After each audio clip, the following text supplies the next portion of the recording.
Aos 10 anos de idade, Elon Musk foi encontrado inconsciente no fundo de uma escadaria, com o nariz quebrado, lábios rachados e sangue escorrendo pelo rosto.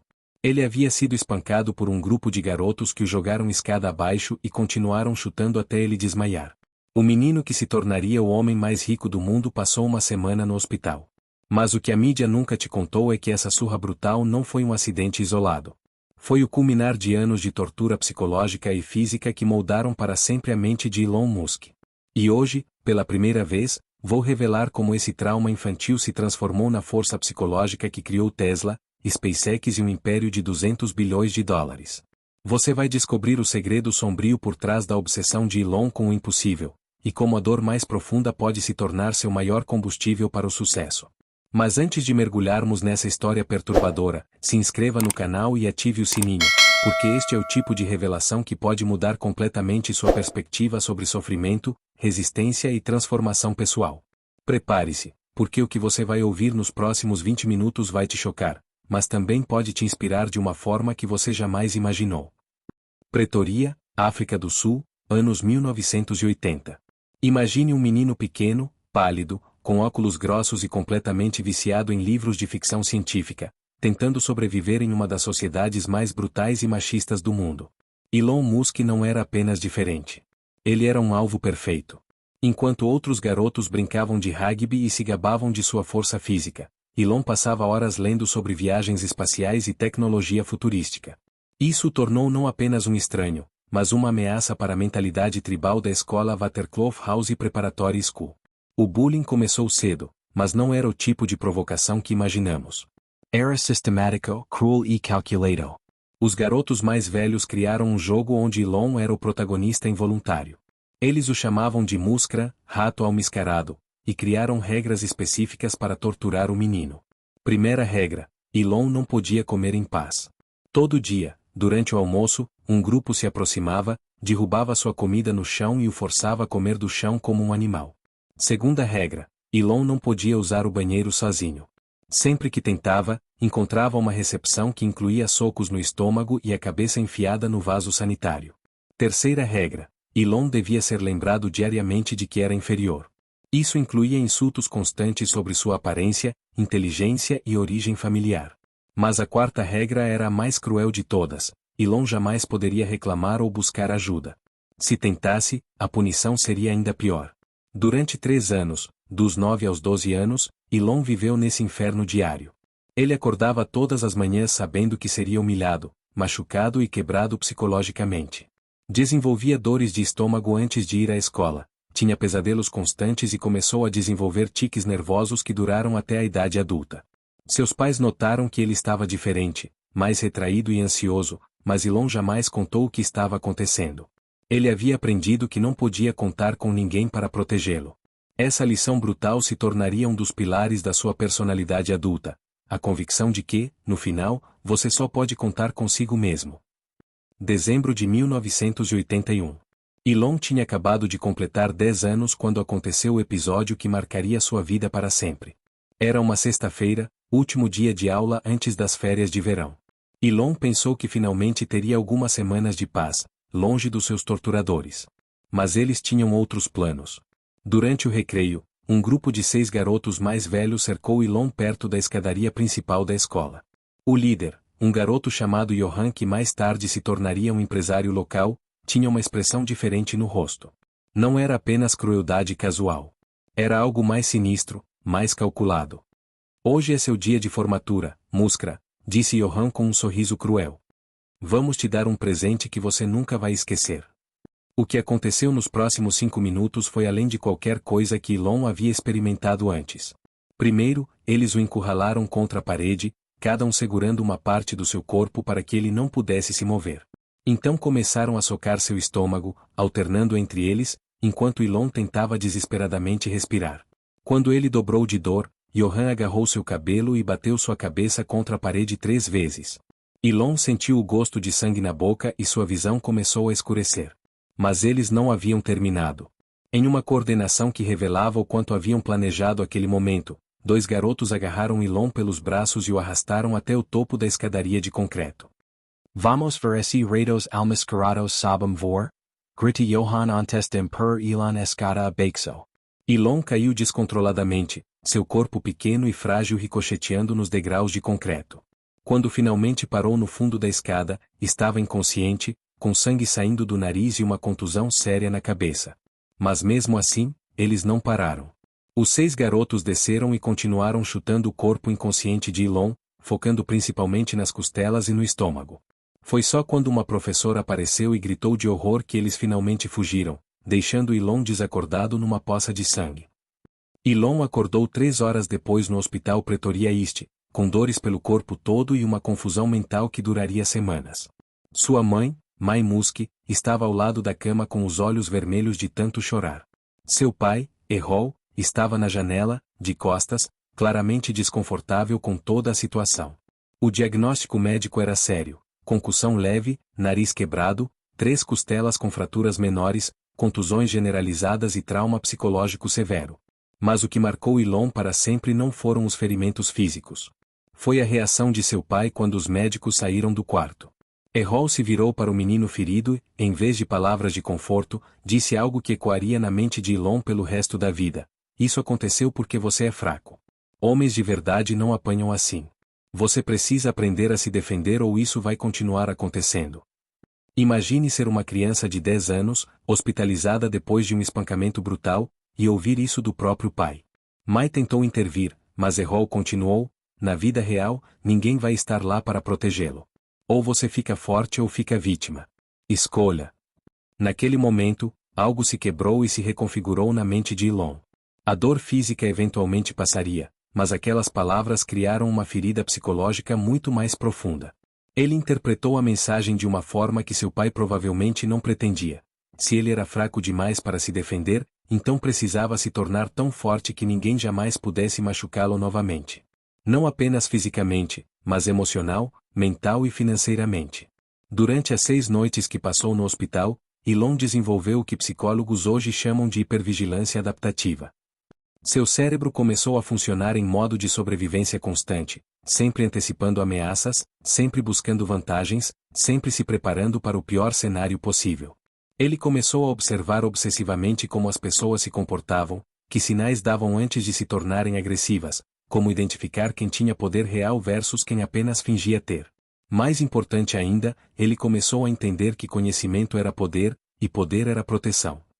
Quando Elon voltou para casa, era uma criança diferente. Fisicamente, ainda era o mesmo menino pequeno e frágil. Mas mentalmente, havia ocorrido uma transformação fundamental. Ele não voltaria para a mesma escola, seus pais finalmente decidiram transferi-lo depois do incidente. Mas a mudança mais profunda estava acontecendo dentro da sua mente. Elon desenvolveu o que chamaria mais tarde de obsessão pelo controle total. Se ele não podia controlar a força física dos outros, controlaria tudo mais. Começou a estudar 12 horas por dia, não porque gostasse, mas porque sabia que conhecimento era uma forma de poder que ninguém poderia tirar dele batendo. Criou sistemas obsessivos para tudo: como organizar seus livros, como planejar seus dias, como memorizar informações complexas. Mais importante ainda, desenvolveu uma tolerância anormal à dor e ao desconforto. Começou a se exercitar obsessivamente, não para ficar forte como outros meninos, mas para treinar sua mente a ignorar sinais de dor. Fazia flexões até seus músculos gritarem, corria até vomitar, e forçava-se a ficar acordado estudando mesmo quando estava exausto. Ele estava literalmente treinando seu cérebro para funcionar em condições extremas. Mas a mudança mais significativa foi em como ele via fracasso e rejeição. A surra havia sido, na mente de uma criança, o fracasso definitivo. Ele havia falhado em se defender, falhado em ser forte, falhado em ser respeitado. Mas em vez de evitar situações onde poderia fracassar novamente, Elon começou a procurá-las ativamente. Ele se voluntariava para apresentações na escola, mesmo sendo naturalmente tímido. Participava de competições acadêmicas, mesmo sabendo que poderia perder.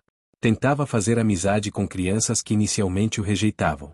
Cada rejeição, cada fracasso menor, se tornava uma vacina contra a dor maior. Ele estava sistematicamente desensibilizando-se ao sofrimento emocional. Aos 12 anos, criou e vendeu seu primeiro jogo de computador. Não porque era um gênio da programação, mas porque havia se tornado obcecado com a ideia de nunca mais depender de outras pessoas para sua segurança ou bem-estar financeiro. O dinheiro representava independência, e independência representava proteção contra futuros espancamentos, seja físicos, emocionais ou econômicos. Se você observar a carreira de Elon Musk com atenção, verá que ele inconscientemente recria os mesmos padrões de sua infância traumática, mas agora de uma posição de poder.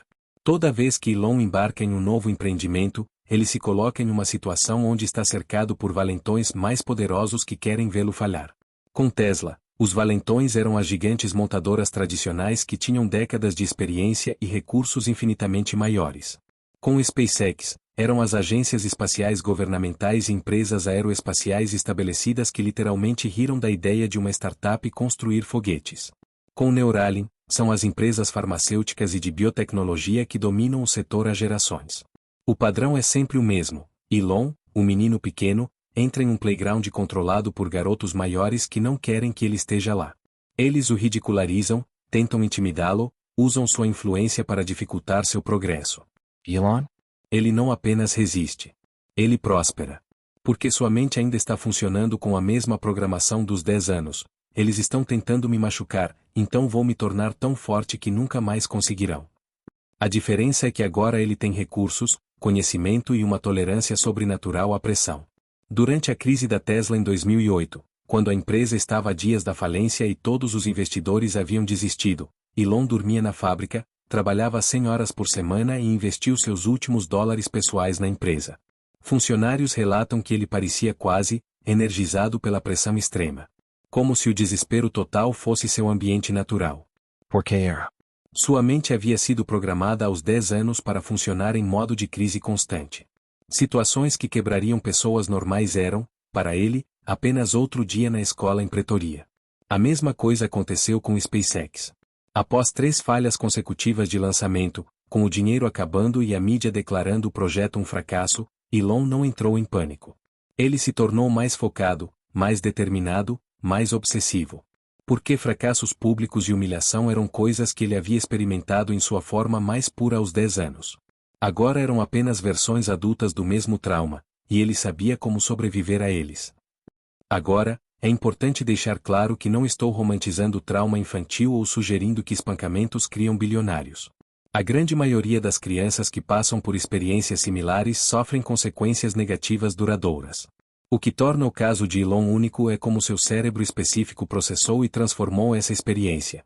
Mas existem lições práticas que qualquer pessoa pode extrair dessa história perturbadora.